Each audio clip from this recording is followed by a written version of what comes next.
Network alongside my website partner, Dan Harrelson, as we have started our Buffalo Wild Wings Summer Tour. Today, Dan is at the Northgate Mall location in Chattanooga, Tennessee. And today, with us, we have Goodbread, a very good reporter of the Tuscaloosa News.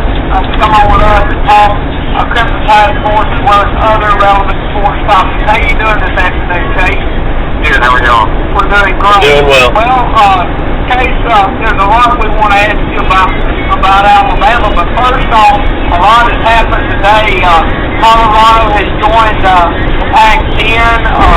Coach Izzo has gone to the Cleveland Cavaliers. What's your thoughts on just all of the major shakeups in the last couple of days in the sports world in general? I'm glad none of those shakeups are happening in Tuscaloosa, I'll tell you that right now.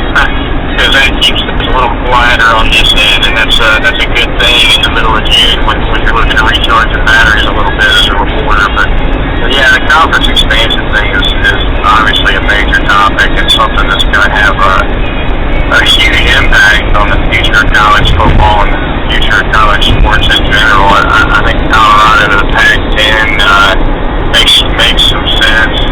Makes a little more geographic sense than, for instance, a Texas school going over there. But it's obviously not done yet, and there's going to be plenty more lily pads that are going to be jumped off of and jumped on here in the coming weeks, I'm sure. Well, with the expansion, of course, we saw Nebraska last night officially go to the Big Ten. I think that was the start in 2012. And then, of course, today the breaking news, like Nick said, the Pac-10 getting Colorado. Coach Izzo is up in Cleveland, has got to sign the deal with the Cavaliers. Talk about that. What happened last year when he was obviously stated, with him joining Nick Saban as the men's basketball coach at the University of Alabama, that they could have been Batman and Robin. Why did that not happen? He obviously wanted to go to the Capstone to be the basketball coach. He obviously wanted out of East Lansing as the Spartan head coach. What happened? Why do you think he's going to Cleveland? Why do you think he's getting away from the college game, and how come he's not in Tuscaloosa? Well, I mean, being that I cover Alabama, it's possible for me to, I don't want to overextend my credentials. I cover UA, and Tom Izzo's motivation is career-wise or pretty foreign to me. But as far as going to the Cleveland Cavs, I certainly don't think he goes there unless he's got a pretty good handle on the LeBron James situation. I think you don't need credentials to do that.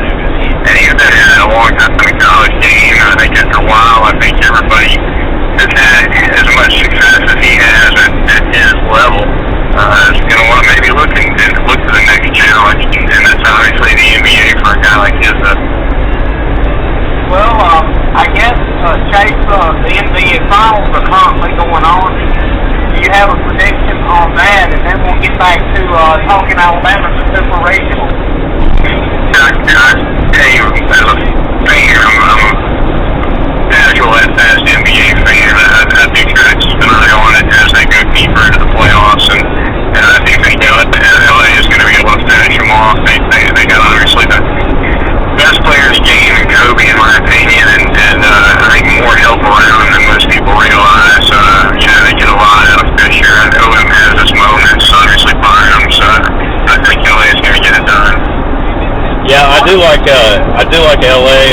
I wasn't big on them going into the first round, but the way they beat Oklahoma City and how everything else fell in the Western Conference, like you stated, Kobe is the best player in the game, and I think LA with Pau Gasol playing, I've even gone to the point where if Pau Gasol plays like Pau Gasol's been playing in the first 3 games, he'll get the MVP over Kobe. But he's like a better version of Tony Kukoc. That team is nowhere without Kobe Bryant. It's almost like a Jordan status. And I just see the Lakers probably winning this in 6 games. What do you think, Chase, before we let you go, get your thoughts quickly on the Alabama baseball in the Super Regional? Coach Gaspard had a great run his rookie season at Alabama. He sure has. He's kind of done it out of the blue. Maybe 6 weeks ago, a lot of people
should be an interesting Super Regional. If anybody asks for a prediction. Nobody has, and I'd probably leave that to Aaron Suttles, who covers baseball for the Tuscaloosa News. Not sure what his prediction is. I'll be talking to him a little bit later in the day. I'll have to ask him who he likes. I know Clemson can play. Kyle Parker is also a quarterback on the football team there. Is one of the best players in college baseball, so that it's going to be a stiff challenge again there on the road, just like they were with Georgia Tech. So yeah, I'd probably say Clemson's probably the favorite, but anything can happen in college baseball. We know that. Yeah, well, Chase, we appreciate you coming on. We know we're kind of pushing you with a couple of variety of different topics. You did very well, and we thank you a lot for your help and your professionalism. You do a good job with Tuscaloosa News. Thanks for coming on. That's it, guys. Have a All good right, day. thank you.